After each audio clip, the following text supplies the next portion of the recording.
Hoy estrenamos sección en la Noche del Lobo. La Noche del Lobo Clásicos, en donde pondré programas de televisión clásicos y de radio que marcaron un hito en la historia de la radiodifusión y televisión española. En esta ocasión, os dejo un documental de don Fernando Jiménez del Oso, Después de la muerte. En este documental, dirigido y presentado, como he dicho antes, por don Fernando Jiménez del Oso, nos invita a explorar el concepto de la muerte y las posibles realidades que podían existir más allá de nuestra vida física. ¿Es la muerte el fin de todo o tal vez el comienzo de una nueva existencia? Las religiones, desde las más antiguas hasta las que aún están hoy vigentes, han sostenido firmemente que hay vida después de la muerte, siendo esa creencia un pilar fundamental. Para Jiménez del Oso, esa cuestión va más allá de lo religioso. Presenta casos y testimonios de personas que afirman haber vislumbrado otras realidades, como las conocidas experiencias cercanas a la muerte o ECM. Se pregunta si estos relatos, investigados por autores como Raymond Moody o Elizabeth Kubler-Ross, podían ser pruebas de que la muerte afecta solo al cuerpo, mientras que algo más profundo, como el alma o el espíritu, perdura. Y ahora os dejo con Después de la muerte.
Este es un cementerio del siglo IX.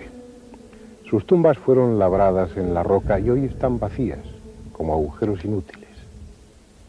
Los restos de los que fueron enterrados en ellas se han ido desintegrando con el paso de los siglos, pero eran gente como nosotros, con parecidos sentimientos a los nuestros, y con toda seguridad, con la esperanza puesta en que después de la muerte continúa la existencia de una forma distinta, ausente de angustia y libre de dolor. Una esperanza que se mantiene inalterable y hace de los cementerios lugares más propicios para la ternura que para el miedo. Un decorado que los vivos recorremos sin poder evitar el sentimiento opresivo de que tarde o temprano nos incorporaremos a él.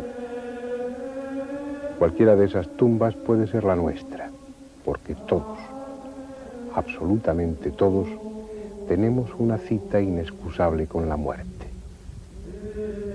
Hoy o mañana, dentro de un siglo o dentro de una hora, siempre inoportuna y siempre puntual, la muerte nos espera. Unos llegarán a esa cita con 1000 proyectos pendientes por realizar.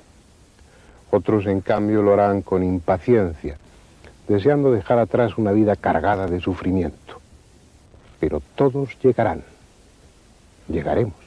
Por eso a todos nos importa saber si esa cita es el final definitivo, la caída en un sueño sin ensueños, o por el contrario es el principio de otra historia, de otra vida en la que de alguna forma diferente continuaremos existiendo sin perder la conciencia de nosotros mismos. Creo que merece la pena hablar de todo ello.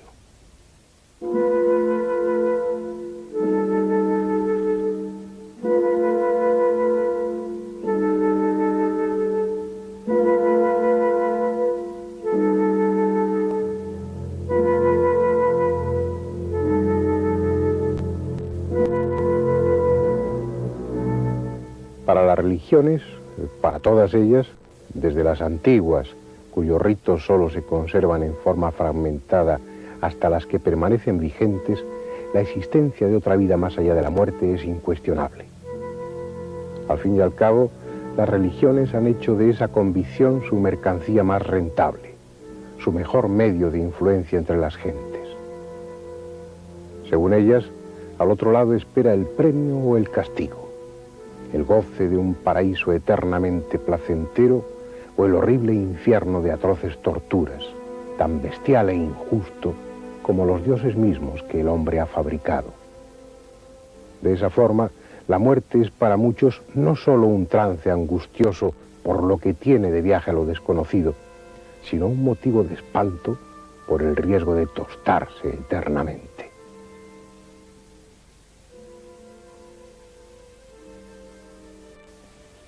Quédense con su cielo y con su infierno los creyentes, que al fin y al cabo tienen ya el tema resuelto, y busquemos nosotros otros cauces más dignos para el hombre, aunque sea a costa de movernos entre la duda y la esperanza. La única posibilidad que tendríamos para estar seguros es que alguien de los que han muerto volviera a contarnos lo que hay al otro lado. Ya veremos luego si eso es posible. De momento tenemos el testimonio de los que han estado casi muertos, de aquellos que, según su propia experiencia, se han encontrado en la frontera misma entre esta vida y la otra. En noviembre de 1975 se editaba un libro de curioso título, Vida después de la vida, en el que su autor, el doctor Raymond Moody, recogía las experiencias de centenares de personas que habían estado clínicamente muertas o en trance de muerte inminente. Hubo un éxito fulminante e inmediatamente otros autores, en su mayoría médicos o psicólogos, publicaron nuevos libros recogiendo casos similares. Todos ellos tendentes a demostrar que en esos estados cercanos a la muerte, la persona no sufre, sale de su propio cuerpo y entra en relación con amigos y parientes que están allí, en algún lugar entre ambas existencias para recibirle. En el libro de Moody, y en otro casi simultáneo de la doctora Kubler-Ross, que llevaba también años investigando sobre el mismo tema, se recogían y analizaban las experiencias de centenares de personas que habían estado en esa frontera entre este mundo y el otro. Pero además del indudable mérito de ambas investigaciones, los libros sirvieron para que otras muchas personas que habían pasado por situaciones similares se atreviesen a contarlas, cosa que no habían hecho hasta entonces, pensando que nadie iba a entenderles o a creerles.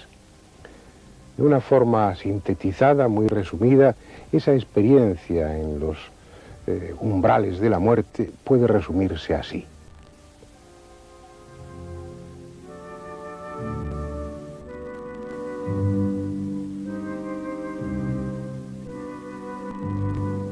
Llegado el momento, ya sea súbitamente o tras una enfermedad, la persona siente un ruido desagradable. Ahora se encuentra fuera de su cuerpo físico, contemplándose a sí misma, como un angustiado espectador de su propia muerte. Y se ve proyectada por un largo y oscuro túnel al final del cual se ve la luz. Poco a poco se va acostumbrando a su nueva situación. Ya no siente inquietud, sino una total tranquilidad. En un momento determinado se da cuenta de que hay otros. Son amigos y familiares que murieron hace tiempo y que parecen darle la bienvenida. Llega entonces su encuentro con un ser luminoso, una especie de espíritu superior lleno de energía y amor, ante el que hace una valoración de su propia vida, revisando los momentos más importantes. Sin embargo, no hay sensación alguna de juicio y mucho menos de miedo al castigo por sus faltas. Pasado ese trance, llega a una especie de barrera, de frontera definitiva.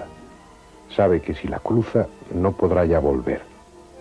Quiere dar ese paso porque siente una paz y un bienestar como jamás había experimentado. Pero algo en su interior le dice que aún no es el momento y debe regresar al mundo de los vivos.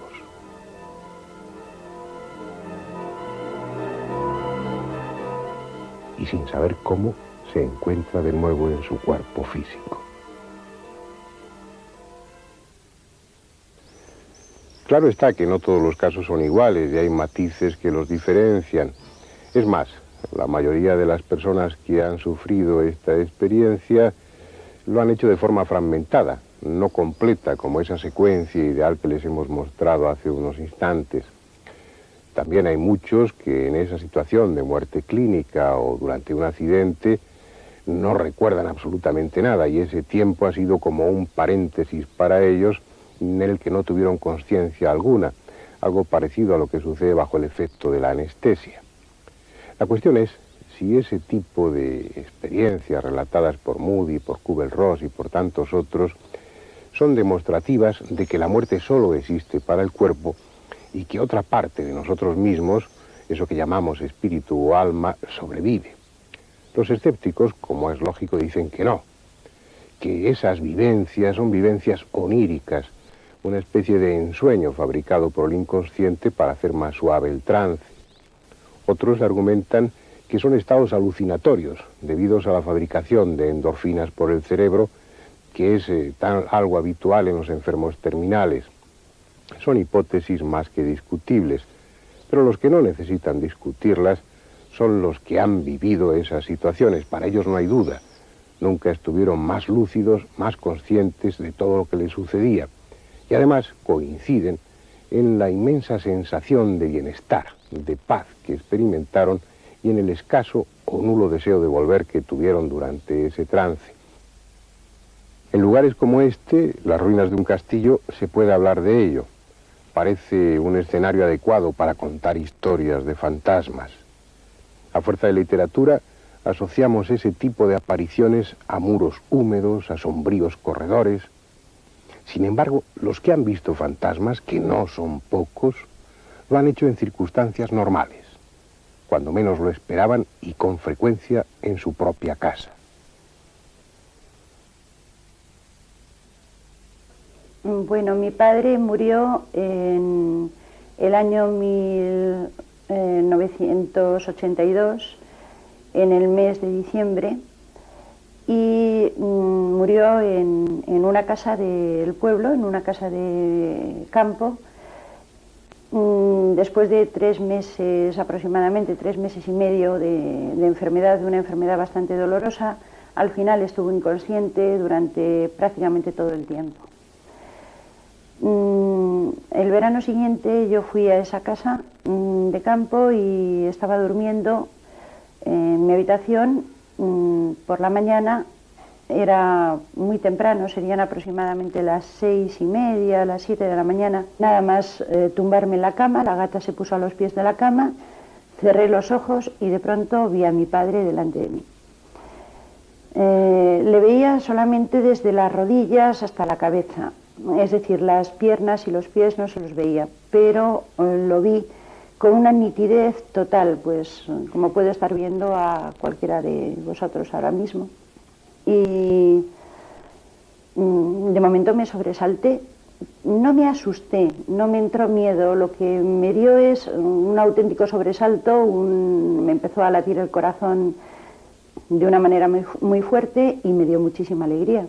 Abrí los ojos porque me pensé que era una alucinación mía y mi padre seguía estando allí. Mi padre estaba más joven de lo que era cuando murió, bastante más joven, estaba más claro de piel, mi padre era bastante moreno y tenía una cara luminosa, sonriente, pues como en sus mejores momentos, y precisamente en los últimos años de su vida sonreía poco. Me quedé sobresaltada, claro, de ver que con los ojos abiertos también le veía, y entonces le pregunté, pues fue una pregunta que me surgió absolutamente de dentro, fue: ¿qué quieres, papá? Y mi padre me contestó: cederte el puesto. En ese momento empezaron a hacerse una especie de círculos de colores alrededor de mi padre, los círculos se fueron cerrando y la visión desapareció. La que hablaba es Juana Marín, una buena amiga a la que conozco bien y sobre cuyo testimonio no tengo la menor sombra de duda. Pero ¿cuántos de ustedes piensan lo mismo que yo? ¿Cuántos de ustedes lo han creído? Ese es el problema. He escuchado relatos similares en la boca de los protagonistas. Personas que han vivido una experiencia similar a la de Juana Marín, pero que nunca se atreverían a contarlo públicamente, como ha hecho ella, por miedo a no ser creídos o a despertar necios comentarios. Y es una pena, porque la mayoría de esas experiencias se refieren a apariciones que no provocan espanto, sino esperanza y ternura, a apariciones que no reflejan sufrimiento, sino una inmensa paz. Criaturas construidas con tan extraña sustancia que con frecuencia no son vistas por las personas presentes y sin embargo quedan recogidas en la película sensible de una cámara fotográfica, como estas que ahora estamos viendo, conocidas sin duda por muchos de ustedes. Fotografías tenidas por auténticas, en las que se ha descartado la doble exposición o la manipulación del negativo. Fotografías curiosas, inexplicables técnicamente, algunas de ellas con personajes anónimos haciendo lo mismo que hicieron en vida, como si se tratara del fragmento de una vieja película que alguien proyectase por error. Otras impresionantes, como esta, tomada en septiembre de 1936 en una mansión inglesa célebre por la fama de su espectro, la Dama Parda de Raynham, al que muchos afirman haber visto y al que posiblemente estamos viendo ahora en esta fotografía. O esta otra, tomada en Australia en 1959 por un sacerdote, el reverendo Blance, en un bosque considerado tabú por los aborígenes. En cambio, esta nada tiene de dramática en apariencia. Fue tomada en marzo de 1959 en Eastwick, Inglaterra. Sin embargo, ese señor con gafas que parece sentado en el asiento posterior llevaba varios años muerto y enterrado cuando se hizo la fotografía. ¿Qué son? ¿De dónde proceden esas criaturas silenciosas y discretas a las que llamamos fantasmas?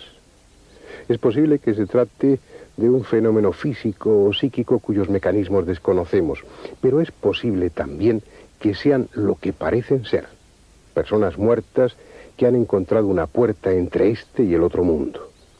Tal vez porque ese presuntamente lejano otro mundo esté ahí mismo, muy cerca de nosotros, y sea relativamente fácil recorrer ese camino.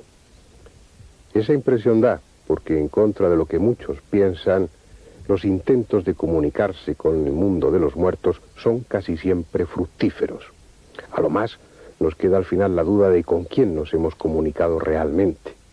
Una duda que para los espiritistas no existe.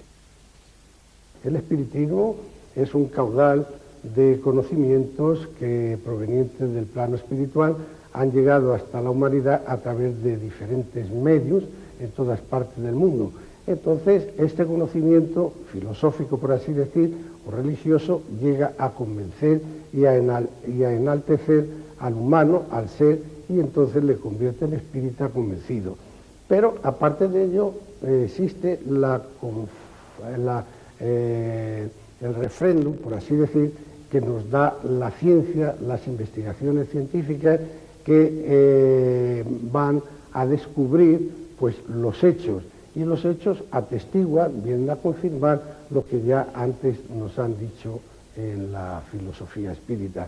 Por tanto, el espírita es un ser convencido completamente de la existencia del espíritu, puesto que él no duda de que él mismo es un espíritu encarnado que está aquí en la tierra, pero al fin y al cabo es un espíritu, un ser inmortal y trascendente que viene encarnando en la tierra, anteriormente en otro mundo, durante sucesivas encarnaciones, vivencias, y esto es lo que la grandeza que se adquiere con el conocimiento de esta doctrina. Él es don Rafael González Molina, presidente de la Asociación y de la Federación Espírita Española. La sede está en el centro mismo de Madrid, en la Puerta del Sol número 14, abierta a todo aquel que tenga interés por esa doctrina, porque el espiritismo no tiene nada de secreto o de oscuro. Al revés, es una organización abierta, deseosa de compartir con los demás ese mensaje de esperanza que, según ellos, reciben de los espíritus a través de los médiums.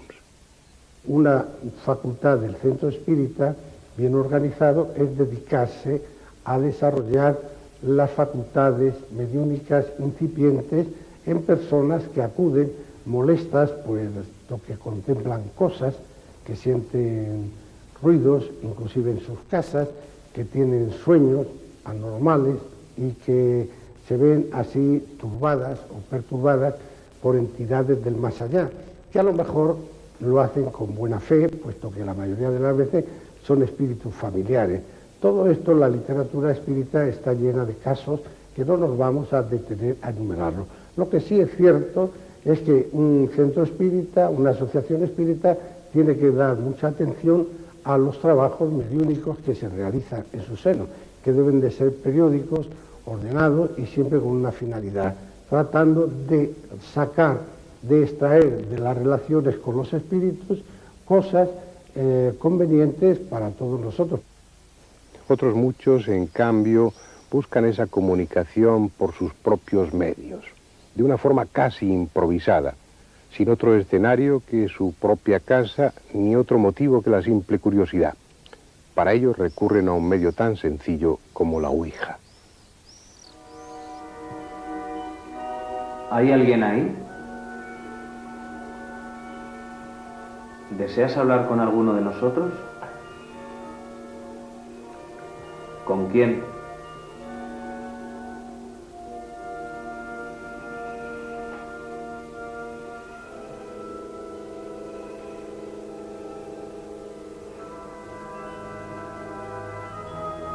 Ha escrito Nuria. ¿Quién eres?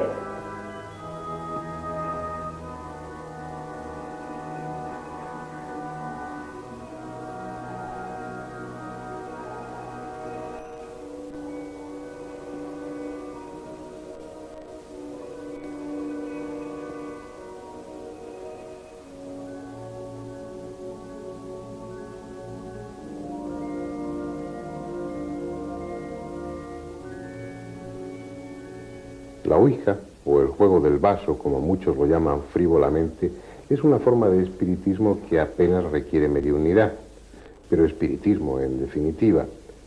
Aunque es cierto que algunos investigadores sostienen que se trata de un fenómeno paranormal, sin ninguna vinculación con lo trascendente, y que ese diálogo se establece con el propio inconsciente de los que están participando en la sesión.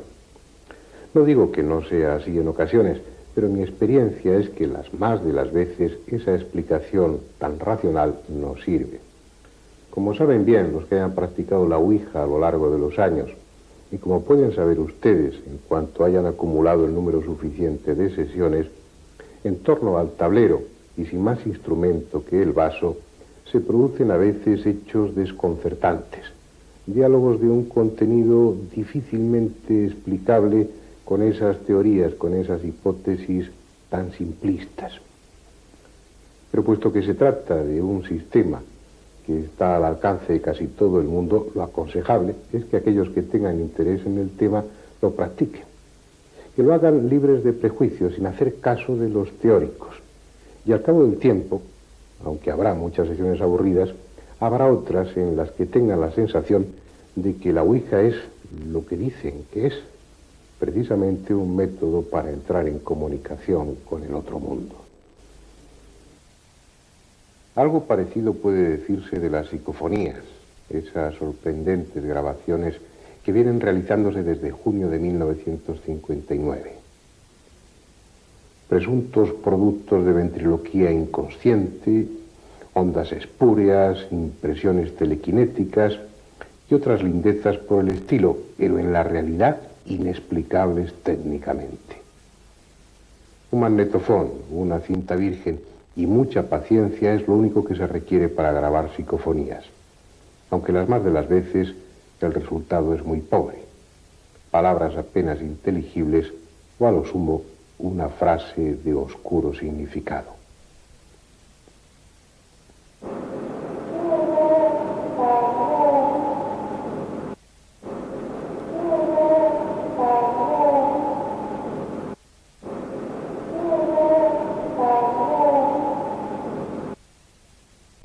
como sucede con la Ouija, la mayoría de los que han obtenido psicofonías acaban por aburrirse. Pasada la primera expectación, los primeros sorprendentes resultados, el tema deja de interesarles. Sin embargo, algunos investigadores continuaron tenazmente su labor y fueron mejorando de una forma autodidacta sus equipos hasta conseguir resultados más óptimos, incluso un diálogo con esas misteriosas voces. Y lo curioso es que esas mismas voces, al parecer procedentes del mundo de los muertos, eran las que iban dando instrucciones a los investigadores para que mejoraran sus equipos y así fuese más fácil la comunicación. Y de esa colaboración entre el mundo de los muertos y el de los vivos ha surgido lo que yo me atrevería a calificar como el descubrimiento más importante de la historia del hombre en lo que se refiere a lo trascendente. Ni más ni menos que la posibilidad de captar, de recoger las imágenes de esas personas muertas a través de un televisor. Desde 1985, y gracias al trabajo de investigadores como Schreiber o Koenig, el televisor se ha convertido aparentemente en un puente entre este y el otro mundo.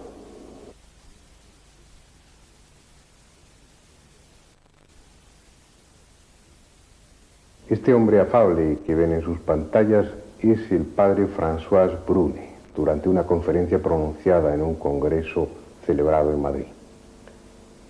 Es el autor de un libro titulado Los muertos nos hablan, e investigador y divulgador de la transcomunicación, una de las formas con que se denomina la técnica de grabar imágenes de personas fallecidas. Son estas que están viendo. No proceden de ninguna emisora de televisión, al menos de ninguna de este mundo. Los rostros que aparecen en las imágenes han sido identificados en su mayoría. Algunos son incluso tan conocidos como Raudive o Einstein, pero todos ellos llevaban varios años muertos cuando se obtuvieron las grabaciones. Son los primeros éxitos de una técnica que ya muchos investigadores están utilizando en sus propios países. Generalmente se trata de imágenes estáticas, como simples fotografías, pero algunas están en movimiento y ya se ha conseguido que además de las imágenes se graben también las voces.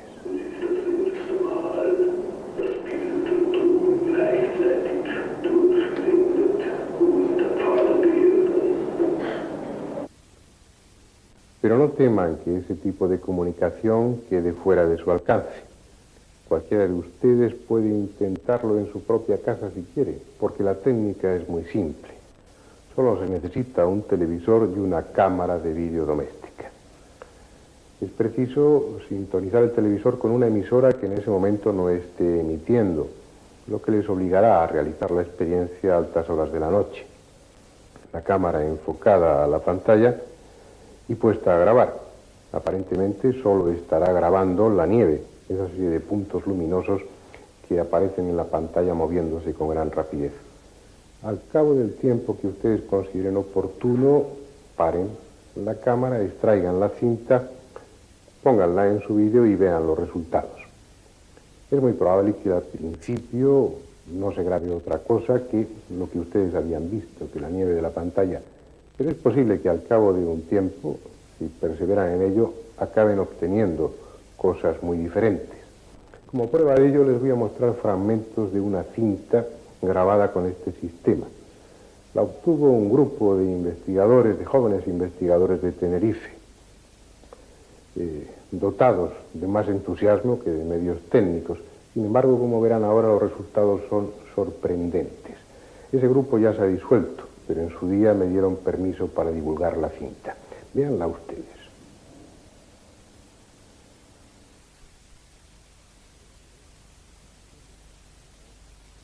Como podrán ver, la nieve del televisor va adquiriendo forma en la grabación. Los puntos luminosos confluyen como si fueran ordenándose hasta terminar formando rostros. Caras enigmáticas, con dificultad inicialmente, estabilizándose después entre la sorpresa y el entusiasmo de los que en ese preciso momento realizaban la experiencia. Pues la sombra, hay una sombra. Pero tiene con el gato, el cabrón. Si es verdad, tío, mira. Qué cara, tío. Joder. Está en la cinta de nuestra noche, cuando dice que ve. Pero parecía una máscara. Bien, nuestro tiempo ha terminado. No puede afirmarse rotundamente que continúe la existencia después de la muerte o que sea posible la comunicación con el otro mundo. Pero como ustedes han visto en esta cinta, hay razones más que sobradas para plantearse tal posibilidad.